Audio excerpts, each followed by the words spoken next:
Your husband is now mine. A plain, unattractive woman like you should just divorce and spend the rest of your life in some remote area in the countryside. It suits you well. When I returned from a business trip, I found my husband collapsed on the bedroom floor, all his body hair shaved off.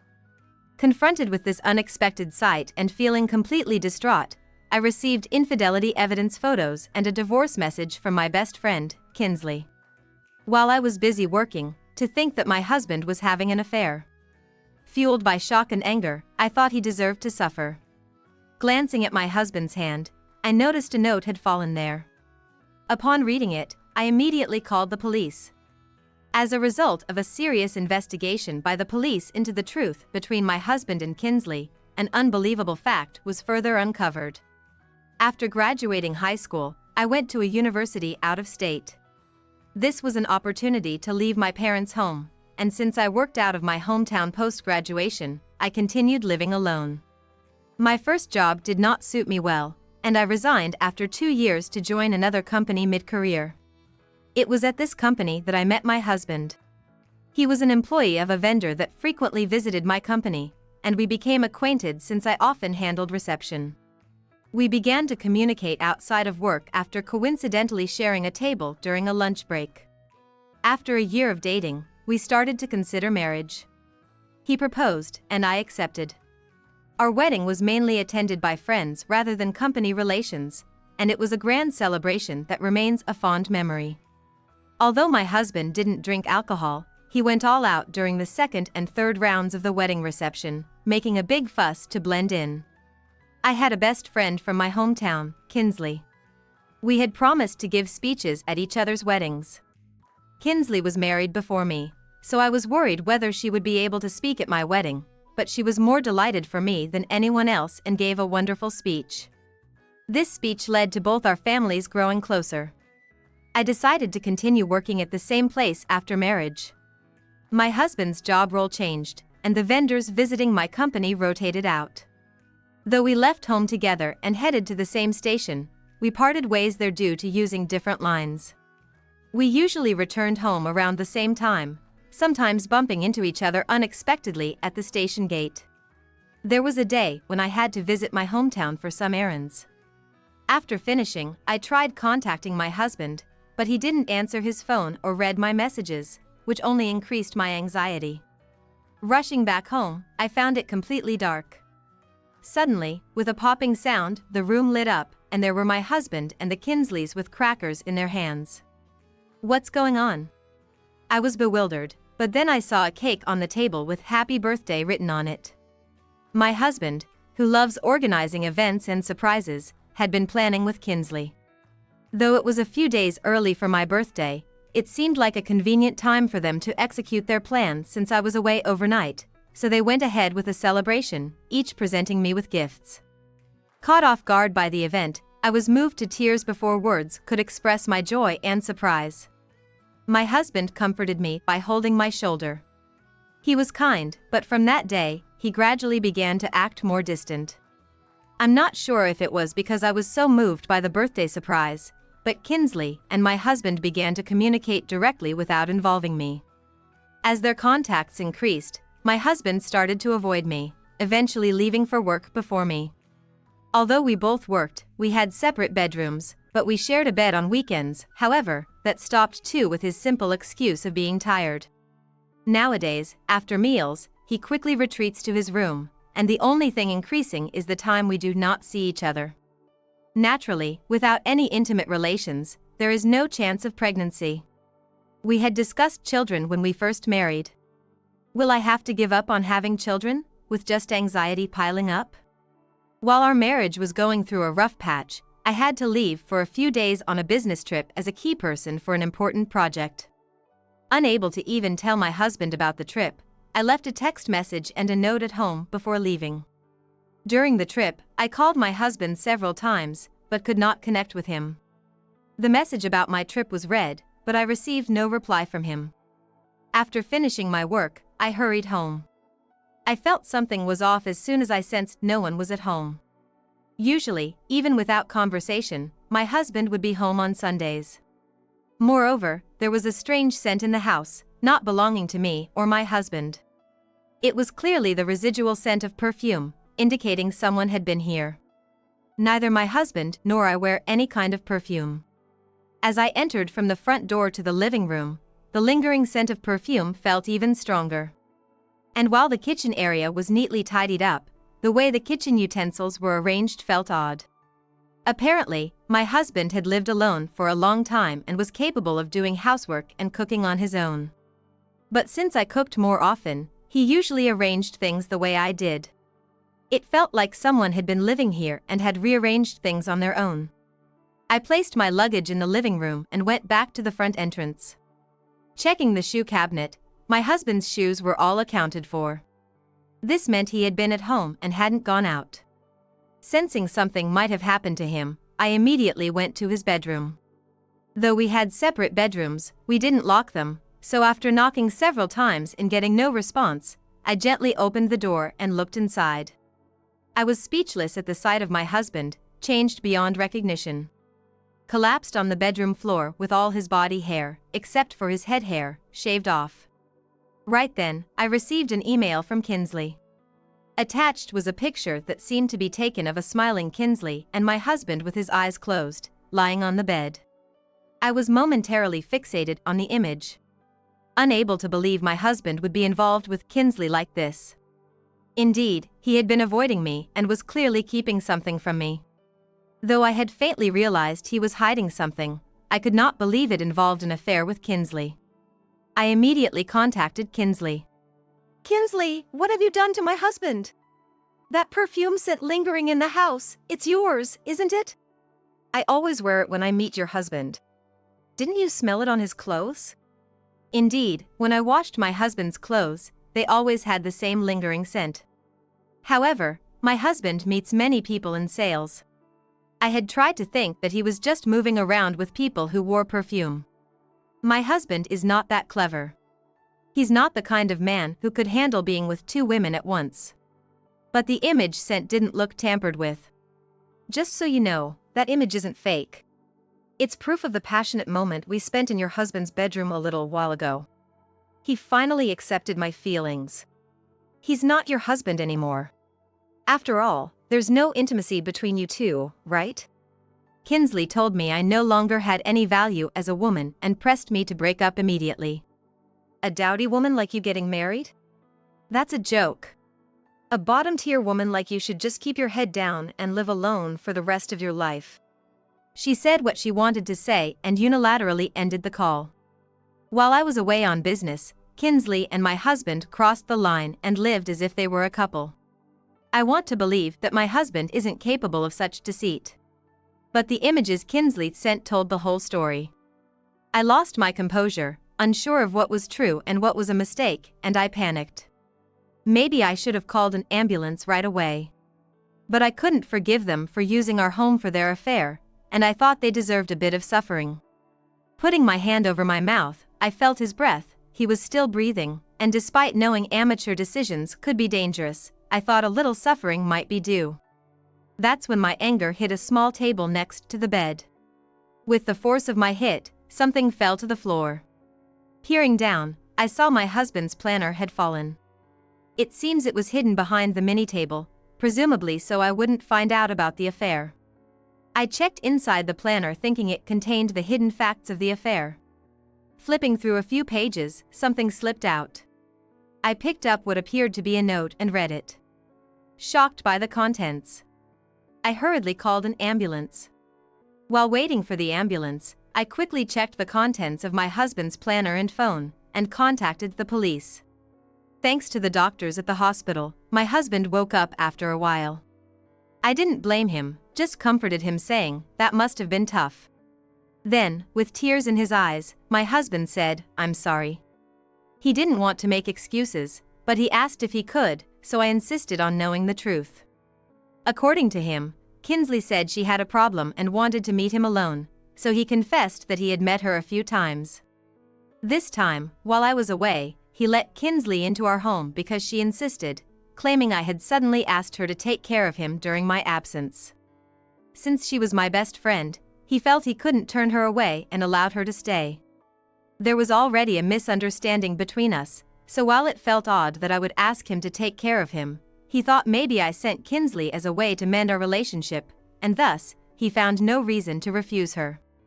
However, I had never asked Kinsley for such a thing. Kinsley said she had a souvenir and offered me a drink. It felt rude to refuse, so I just took a sip, but then I don't remember anything after that. Before she handed him the drink, Kinsley had forcefully flirted with him. But he clearly refused, saying he had no intention of being involved with anyone other than me. He didn't take her seriously, thinking it was just a prank. It seems Kinsley had flirted with him before. When he was surprised, she said, "Are you serious?" It was just a light joke, so he continued to think of her advances as jokes afterward. However, her behavior became more aggressive over time, and he started to suspect she might be serious, but decided it was too much to think about since they both had partners. He knew he should talk to me about it, but since he knew about my friendship with Kinsley, he felt he couldn't tell me. The day I found my husband collapsed, the note I found mentioned that a coworker, who was also an acquaintance of Kinsley's, had told him. Knowing that his coworker was acquainted with Kinsley, my husband felt that she was making advances on him and consulted about it. Initially, my husband didn't mention Kinsley by name, so the coworker thought he was just being paranoid, but as he listened, he realized the woman approaching him was Kinsley and his expression darkened, murmuring, "That's too bad of a match." The content written in the note revealed a side of Kinsley I had never known before. Apparently, Kinsley had a pretty bad track record with men. She's my best friend, but really, she's just a dull country girl. I've been pretending to be her friend out of pity. I'm getting tired of it. Since school days, I was an unfortunate woman who couldn't catch a break, and even as an adult, I couldn't shake off her country bumpkin air, which is why Kinsley said I had zero value. Kinsley seemed quite frustrated that such a woman managed to meet and marry my husband. Why does such an ugly bottom-tier woman get to marry a catch? I was targeting him too. I had introduced them when we first started dating. Kinsley was sure that marriage was out of the question for me, but then I unexpectedly got married, and her assumptions were proven wrong. Knowing my husband doesn't drink, Kinsley apparently plotted to get him to drink alcohol to create a fait accompli. The drink she presented as a souvenir turned out to be alcohol. Didn't you realize it was alcohol? I had no idea. She told me it was healthy water. It really tasted just like delicious water. I've heard that high-quality sake can taste and smell as neutral as water. Kinsley must have searched for an alcohol that wouldn't be detected as such. Maybe I didn't realize it was alcohol because I kept thinking she'd do something terrible to me if I didn't drink. My husband said he'd only take one sip, but there's a chance he ended up drinking a whole glass, as the alcohol might have made him black out. I've seen evidence on my husband's phone that Kinsley had been pushing him to his limits. There was also a photo attached that appeared to have been taken on a bed, suggesting that Kinsley wouldn't do something terrible to him if he didn't take responsibility. But this wasn't the first time Kinsley had threatened my husband. For instance, she'd call him out under the pretense of needing to discuss something privately, take a cozy two-shot photo, and attach faces of some shady guys, hinting she might set them on me if he refused her invitations. She implied these men would assault me if I didn't comply. While enduring the threats, my husband met with Kinsley multiple times and noted down what she did. Unfortunately, there were no recordings of their conversations, so I was worried about how much the police would believe. However, now the messages and emails clearly show the maliciousness of the threats, and I was able to file a report right after consulting with them. The photo that seemed to be taken on the bed turned out to be forcibly taken while my husband was passed out drunk. After calming down, I checked the kitchen trash and found an empty can of alcohol, something my non-drinker husband would never dispose of. Initially, I thought it was what my husband had been forced to drink, but since he didn't think it was alcohol, I believe Kinsley drank it to cheer herself up. The reason my husband didn't regain consciousness for so long wasn't the alcohol, but because he had been drugged, as confirmed by tests. These results have already been submitted to the police. It was confirmed that the drug was an illegal substance not generally available. The police are now carefully investigating how Kinsley obtained this drug. Later, Kinsley called me in anger. Why did you contact the police? It was just your teetotaler who got drunk and passed out naked on his own. Don't you know how dangerous it is to make someone who can't drink alcohol drink? It could be life-threatening, and you drugged him. I don't care. A bottom-tier woman like you should just flatter and obey a woman like me. If you had obeyed me, I might have even graced you with my leftovers. It's because you daringly married a man I might have targeted. Kinsley yelled, blaming me for everything. In fact, she had done to other men what she did to my husband. There were several other people who had filed reports against her, and the police had finally got enough to start an investigation team. The detective handling the case told me that if this makes the news, more victims are likely to come forward. Kinsley's targets included former classmates she reconnected with at reunions. In small towns, even minor things spread quickly. Kinsley exploited this tendency to extort money. Although Kinsley was reckless with money and never seemed to tighten her purse strings, I wondered why. I assumed her husband must be earning exceptionally well, but in reality, she was exploiting others' vulnerabilities to demand money. Knowing this, I regretfully understood why Kinsley spent so lavishly. Just drop the complaint already. Go tell the police it was all a misunderstanding, got it? Why should I? My husband and I are the victims, and targeting classmates too? That's despicable. I firmly told her I would not withdraw the complaint, and declared that I would also claim medical expenses incurred for my husband's treatment. Initially, Kinsley was defiant, but as I mentioned officially hiring a lawyer and that a victims group was forming, ready to pursue civil action, her tone gradually softened. Having said all I needed to, I ended the call. Afterward, it was decided that Kinsley would be in police custody. Due to the risk of her fleeing or destroying evidence, she is now in a detention center. She is being thoroughly interrogated by the detective from morning till dusk. She seems to be slowly admitting her guilt, but bizarrely, she's trying to propose a plea deal. She's likely suggesting that she'll reveal the sources of the dangerous drugs in exchange for ensuring her safety and getting the male victims she blackmailed to withdraw their complaints. The source of the drugs seems to be seriously dangerous, and she's reluctant to disclose it.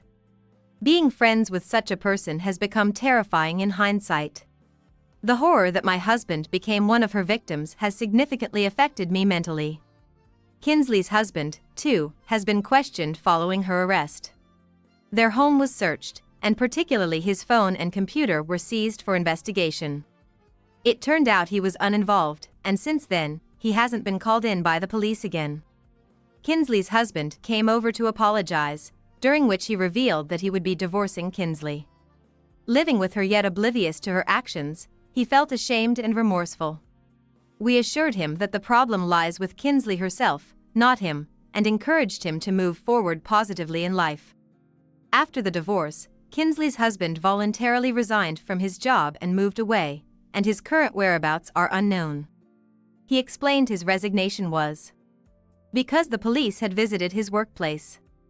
Although he was innocent, he couldn't bear the negative attitudes from his colleagues after the police visit. Kinsley's crimes are severe. They have disrupted someone's life entirely. I received an apology letter from Kinsley. I opened it once but found it full of justifications rather than remorse, spreading across 10 pages of excuses, which felt more like harassment. I tore it up immediately and didn't respond. Then, another letter of the same thickness arrived from Kinsley. This time, I refused to open it and sent it back unopened. Then, someone claiming to be Kinsley's public defender came with a letter, but I turned them away. Since then, no more letters from Kinsley have arrived. My husband was very scared of women of the same height as Kinsley, and for a while, he became almost reclusive. His company understood his situation and suggested that a long vacation or even a job change to a different environment might be good for him. Anticipating a long recovery for my husband, I resigned from my job. I loved my work, but my husband is irreplaceable. I decided it was fine to look for work later and chose to dedicate my life to supporting him. Gradually, my husband began to recover, and little by little, he started to engage with work again. It's okay now, you can go back to work. Maybe a bit later. Actually, it looks like our family might be growing by one. At my words, my husband's expression changed from surprise to a smile. We can't keep going like this forever. I'll make sure I can work full-time soon, he said. His hand, gently touching my stomach, felt very reassuring.